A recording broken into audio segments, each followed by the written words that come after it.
Cael Sanderson was really leveraging the red shirt to help balance out such a crowded lineup, and now the NCAA is just going to take that away.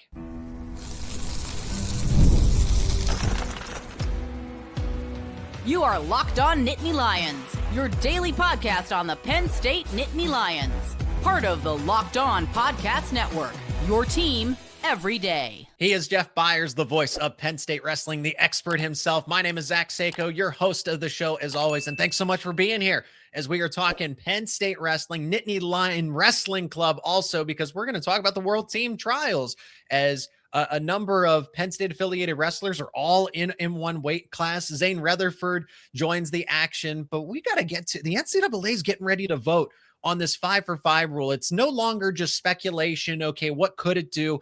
This is really materializing here.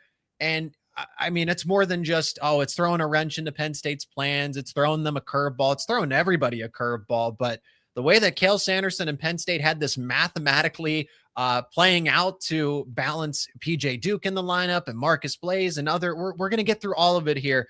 Let us know your thoughts down in the comments section of what you think is going to ultimately happen based on what we discussed. Jeff, this is a big deal. It's a major deal because it means that there's no season for development. You taking a year off to train and develop means that you're forfeiting a year of competition. Yeah, it's interesting, Zach, because I think the thought process there has changed a bit in recent years, where when I first started covering the program and you looked at USA Wrestling, much more often than not, the guys that were considered legitimate contenders anyway at weight classes would take that Olympic redshirt year. I mean, famously, Kerry McCoy redshirted in 94. And, that was a year that Penn State, with him in the lineup, may have been able to contend for a national title. At least that was the thought process at the time. But also Penn State was like, well, we want to support somebody pursuing the Olympics. I think when you look at the more recent results, I think the thought process there has changed in that more often than not now, those top contenders coming off of a college season have rolled through and had success at the highest levels in the World Championships or the Olympics. So I don't know that taking that year off to train, at least from a freestyle perspective, is necessarily as prevalent as it once was. Now, the juggling of the lineups and trying to keep the eligibility and all of that, certainly has been there. But really, Zach, when you look at this Penn State team, I mean, we've talked about it. There's guys there that clearly would be 4-year starters and maybe 4-year national title contenders, at least 4-year All-American contenders that are, I'm not going to say content, but are willing to stay with the program knowing they may not be in that starting lineup. So ultimately, I think from Penn State's perspective and from Cael and the coaching staff's perspective, they're more than okay with, hey, let's, wrestle, let the best man win. And let's roll with it. And we're going to try to develop everybody and make everybody the best wrestler they can be. And whatever 10 guys win the weight classes, we go with it. And so, to a large degree, I think the mindset in that room is well, doesn't change. For this rule change from the NCAA. But there's no question. I think it takes away what I thought was a great situation in terms of the flexibility for next season, where you could redshirt a Marcus Blaze, a PJ Duke, Braden Davis, Jaden James. You had different options. Now, you're just rolling with, hey, let's see who wins the weight class. And again, it's not just who wins in the room. And I think that's where this becomes maybe even more intriguing is, yes, you want to win a wrestle off and that'll determine an initial spot. But, Penn State has been pretty consistent with, hey, we want to see how you do against outside competition. And what I'll be curious to see, like they've used the Black Knight Invitational as an opportunity to help set the lineup and maybe serve as in essence the second wrestle off for some of those starting spots. With some of the positions and the caliber of wrestler that they have in that room right now, I'm just wondering if you're not going to maybe see them schedule, and I don't know this. Don't read anything into this. This isn't inside info. I'm just wondering aloud if they may, hey, let's get another tournament, or at least send a couple of the guys that are competing for a starting job at a particular weight class, maybe to the Southern Scuffle or to test them more. Another early season tournament, and let them do some comparative scoring against outside competition and potentially meet each other again without the influence of the wrestling room or anything like that weighing in. So I do think it may prolong some of the battles for starting jobs is my guess for Penn State. But man, it does change things in that regard, and it makes it like with Jaden James in there, and with I don't know now who to expect at some of these weight classes. I think it's going to be a lot of fun to see who emerges and where guys decide to go now. As well. I don't know if this might change up the thought process for some guys that, maybe we're looking at, hey, I'll move up, but I'll take a year to make that adjustment and again, use that redshirt opportunity. Well, now, do you maybe stay at the lower weight class for a year and let's take my shot there? Or, I think I can get to that next weight class in the summer and bulk up. I don't know. A lot of intrigue, not just with Penn State, but again with programs around the country in terms of that thought process and who actually ends up being in that starting lineup for these teams.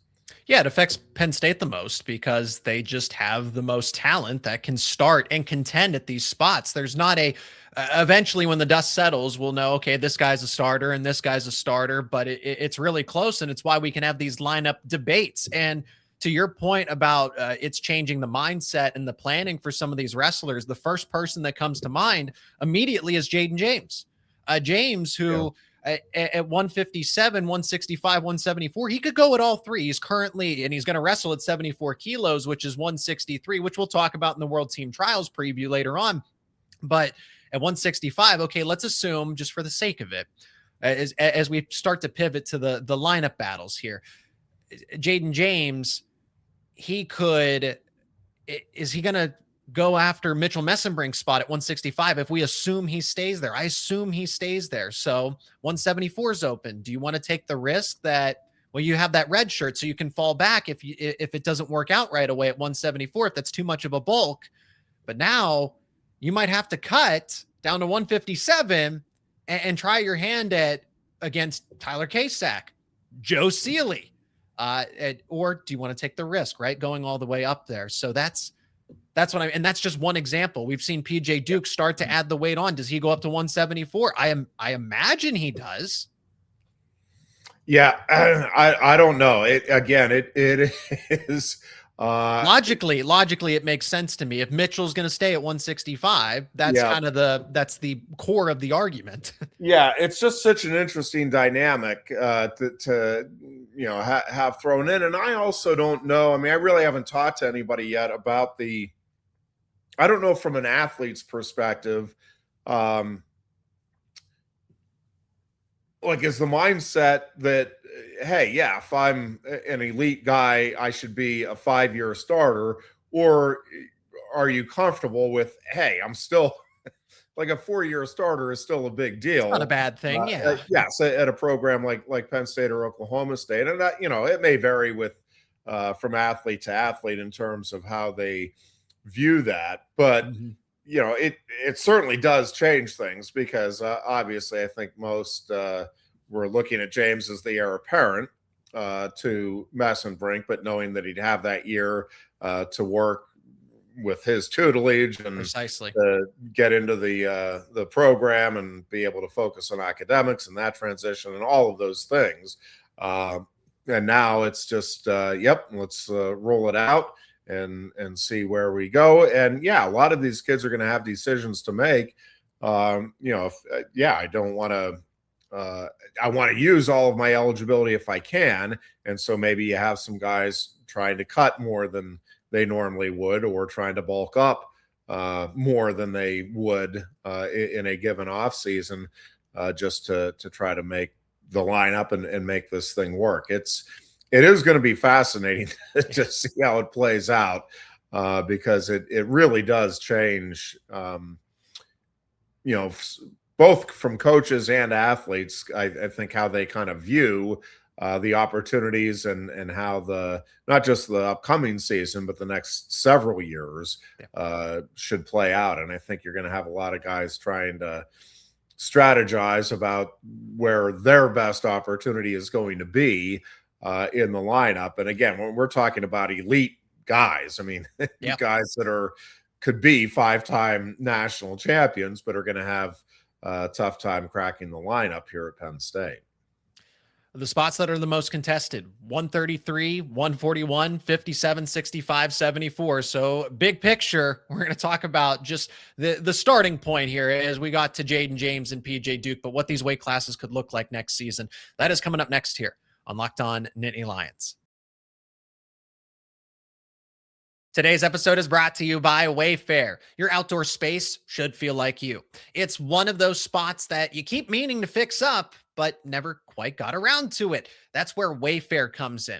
They make it easy to find pieces that match the vibe you always wanted. You will love how easy it is to filter by style, by budget, so you can find exactly what fits your space. They have everything all in one place. We're talking seating, decor, lighting, outdoor rugs, you name it. And with thousands of verified reviews, you feel confident in what you're getting. Now, the space actually feels put together, somewhere where you want to sit, relax, spend time. Get prepped for patio season for way less with Wayfair. Head over to wayfair.com right now to shop all things home. That's wayfair.com, WAYFAIR.com. Wayfair, every style, every home. Jeff, we started to talk about 57, 65, and 74. So there's some clarity there, I guess, or at least a starting point. But 33, 41, the idea was supposed to be that, hey, Blaze starts this year, goes on the red shirt. Maybe that's just a year to train in freestyle, or it's his opportunity to bulk up and be a comfortable 141 pounder.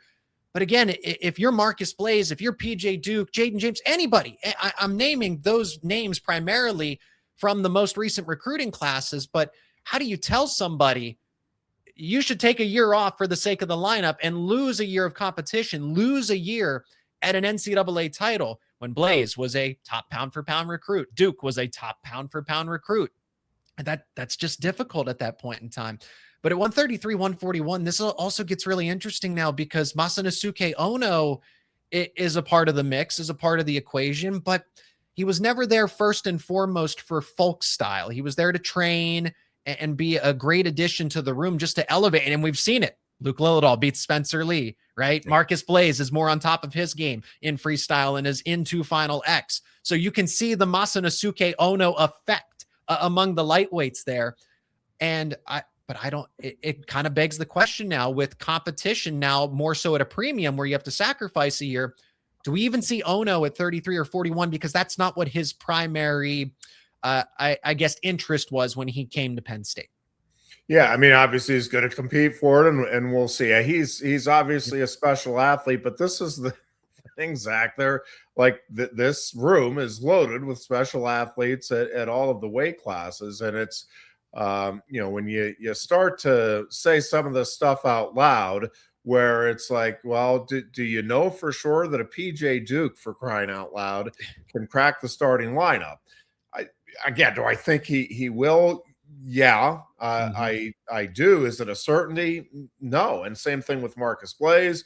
Again, Ono, you're talking about a world-class athlete. And again, we'll see how it all plays out. But it really is just going to be a situation where you have a lot of great wrestlers, and they're going to figure out where they think they best fit. And listen, the other interesting dynamic to me is going to be let's say Jaden James says, you know what, I am that special, and I can go in there and beat Mitchell Mesenbrink, and then he wrestles Mesenbrink, and again, just playing a potential scenario.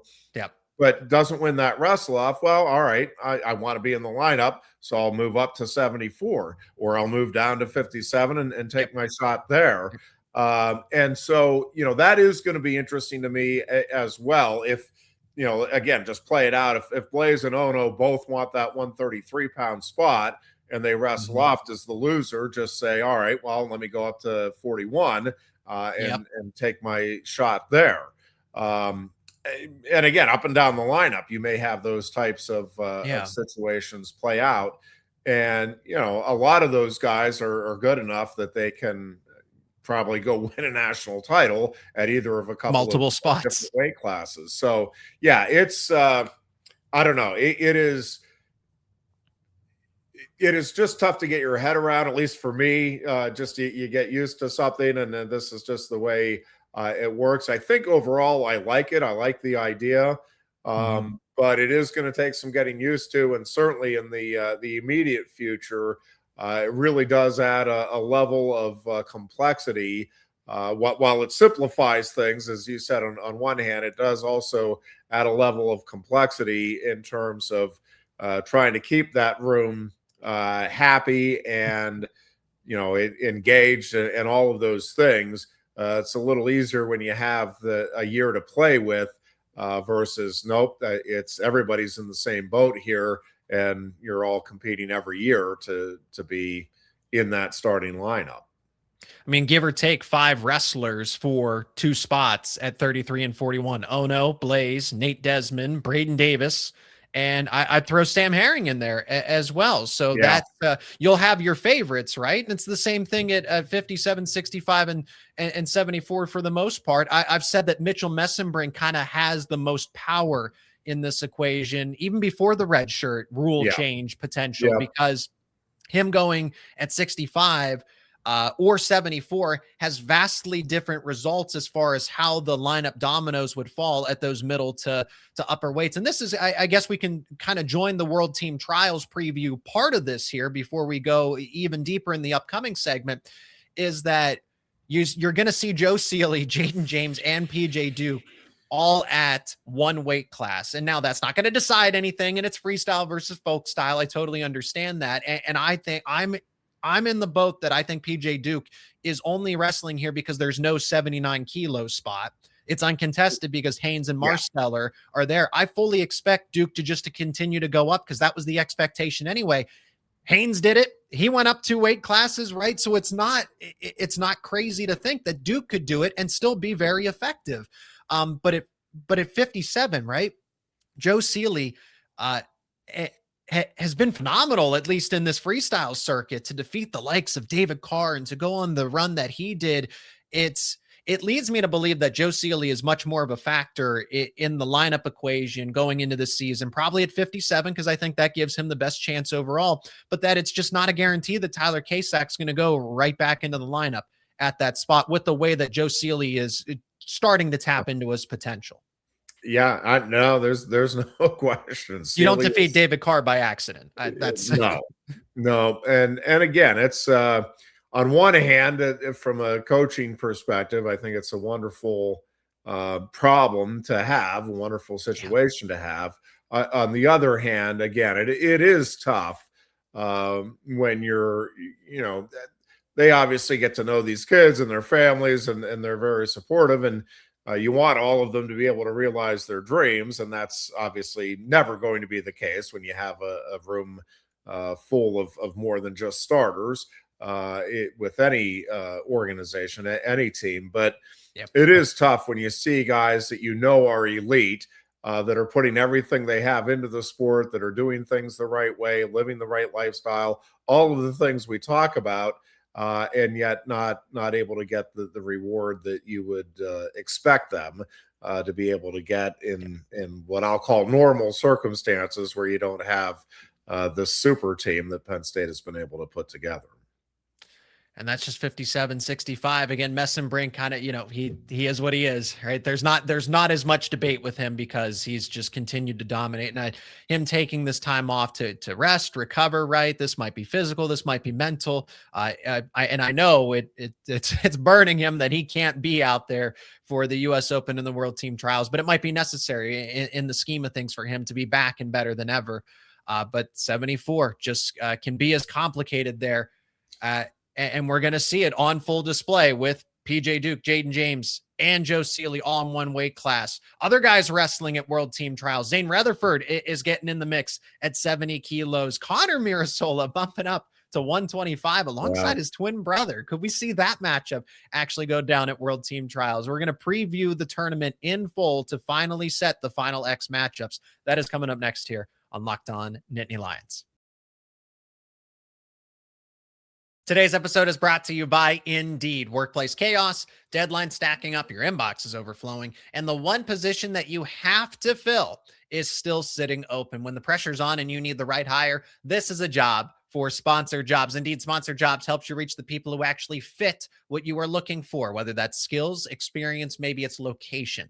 So you're not just hoping the right candidate stumbles across your post. Now, here's the stat that says it all. In the minute I've been talking to you, companies like yours made 27 hires on Indeed, according to Indeed data worldwide. So if you are hiring, spend less time searching and more time interviewing candidates who check all your boxes with Indeed Sponsored Jobs. And listeners of this show will get a $75 sponsored job credit to help get your job the premium status it deserves at Indeed.com/podcast. Just go to Indeed.com/podcast right now and support our show by saying you heard about Indeed on this podcast. Indeed.com/podcast. Terms and conditions apply. Do you need to hire? This is a job for Indeed Sponsored Jobs. Today's episode is brought to you by Rocket Money. If you've ever opened up your bank account and thought, where did all my money go?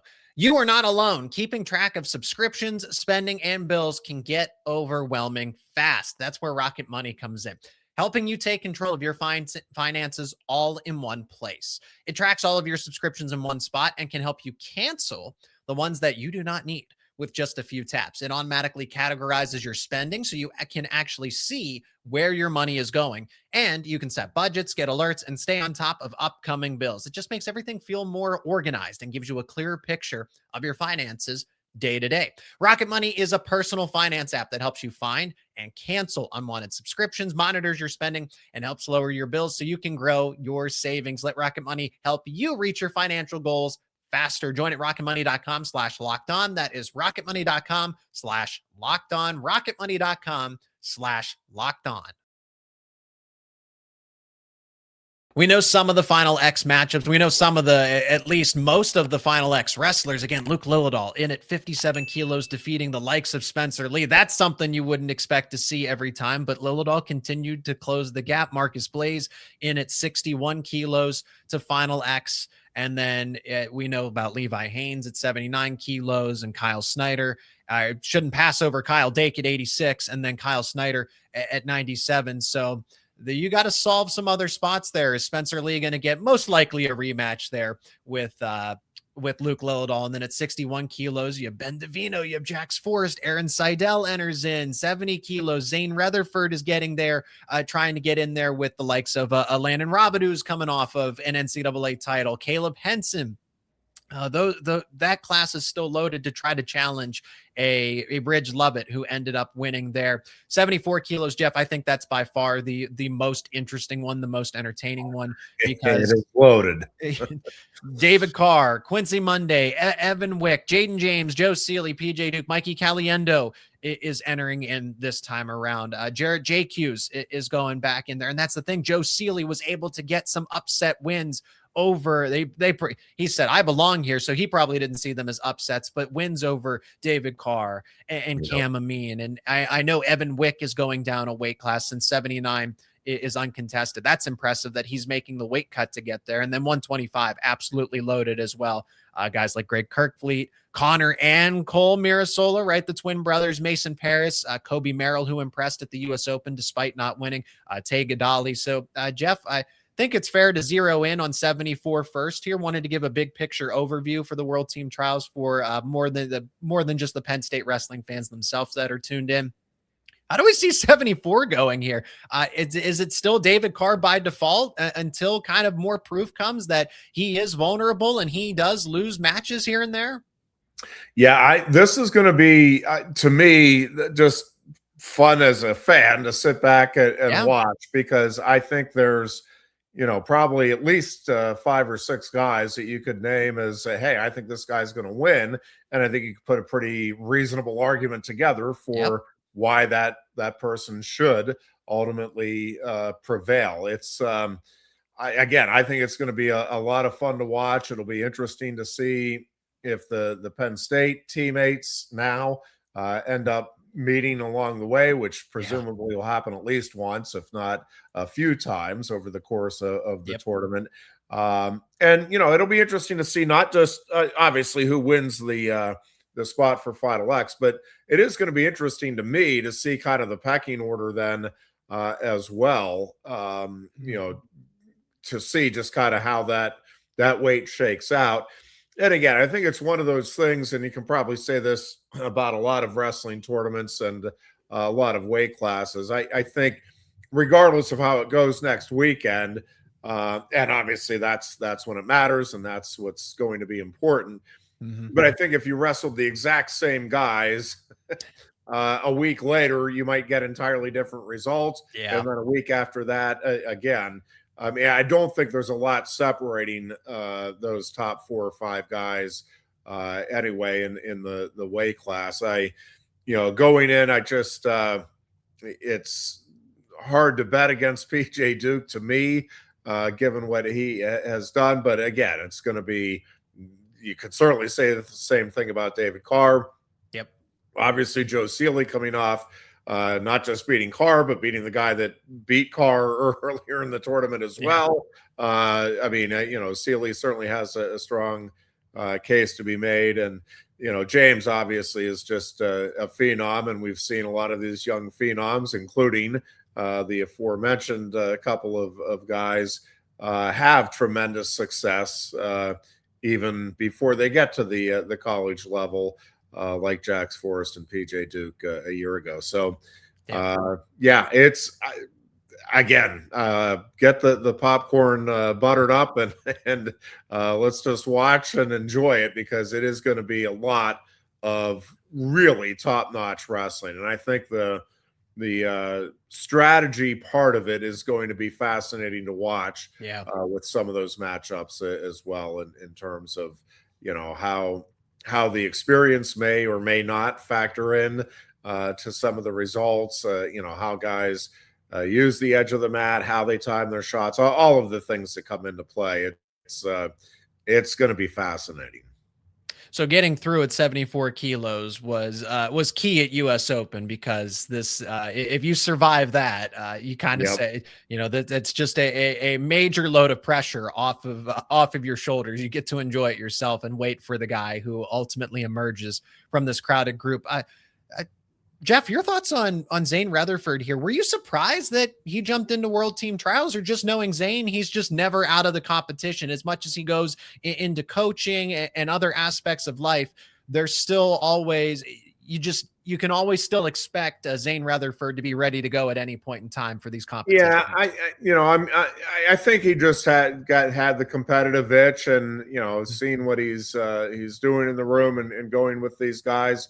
Decided to, obviously got medical clearance to do it. And, you just, I'll knock on wood here, just hope he doesn't have any concussion issues or anything else, and gets to go out and compete on his terms, and then see where the chips fall. But I will say, looking at it, to me, Zach, I think Zane's the guy to beat there. I really do. It's obviously a lot of talent. It's not as deep of a weight class comparatively to 74.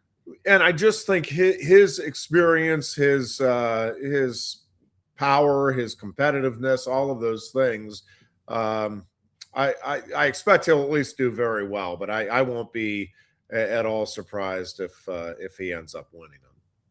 57 kilos. I'd like to offer a lot of in-depth analysis here, but Spencer Lee, isn't used to being in this spot. Handle it at U.S. Open and take care of it, or just be automatically bypassed into Final X. He's got to earn his way back. He's an overwhelming favorite. The list is short, but I don't see anybody that upsets him here, and then we'll get a Luke Lilledahl, Spencer Lee rematch in due time. 61 kilos. So Jax Forrest and Ben Davino keep going back and forth. It's at NCAAs, and now in freestyle, Jax Forrest looks human. The competition at this 133-pound give or take weight class, right? It's 61 kilos, 133 in NCAAs.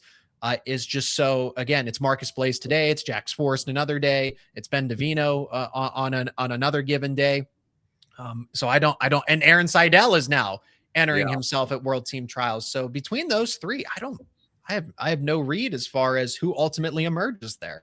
Yeah, I will say Jax Forrest looks human, but barely. Like that dude, if you watch that match, I mean, 99% of the wrestlers on the planet, it's an obvious, easy takedown. And I've watched it so many. I just don't know how he fights off the deep takedowns the way he does, and as steadily as he does. It really, I mean, you talk about working to get a takedown for Davino in that previous meeting, but I mean, Davino obviously is very special, and Forrest is just an absolute phenom. So, in my mind, I still think it's Forrest is the guy to beat, but obviously he can be beaten. Just like I think Spencer Lee is still the guy to beat ultimately at 57, although obviously now we know he can be beaten. So, sign me up for all of it, because I think USA wrestling right now is at its high water mark. I think this is the high point of American wrestling, at least to this point on the world stage, and the caliber of wrestler that this country is producing right now. Up and down, and again, even depth wise, I don't think we've seen anything quite like it in the history of the sport in this country.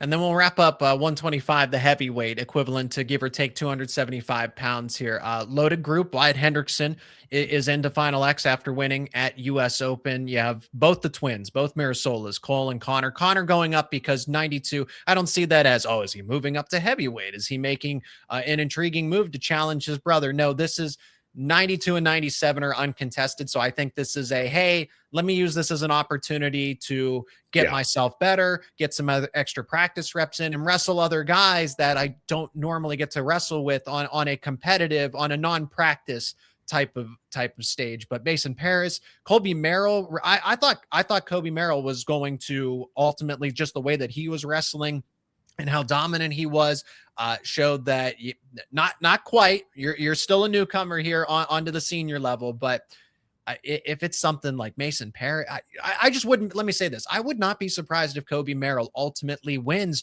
But it's still Greg Kirkfleet's there, Tegadali, Mason Paris. He's gonna have to go through some elite, talented pro of pros right now.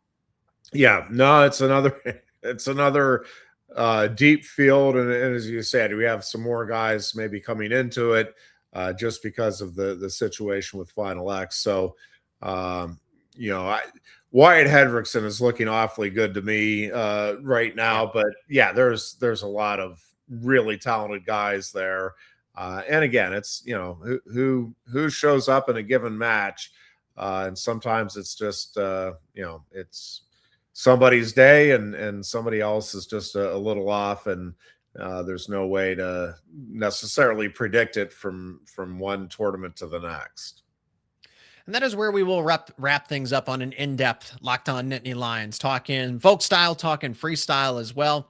And we appreciate you joining us on this show. My name is Zac Seyko, your host as always. He is Jeff Byers, the voice of Penn State wrestling. Links to his work outside of wrestling will be down in the description. Highly encourage you to go check them out. Let us know your thoughts down in the comments section. As always, Jeff, thank you so much. Really appreciate the time, the expertise, and can't wait to chat with you again very soon. Sounds good. Thanks, Zac.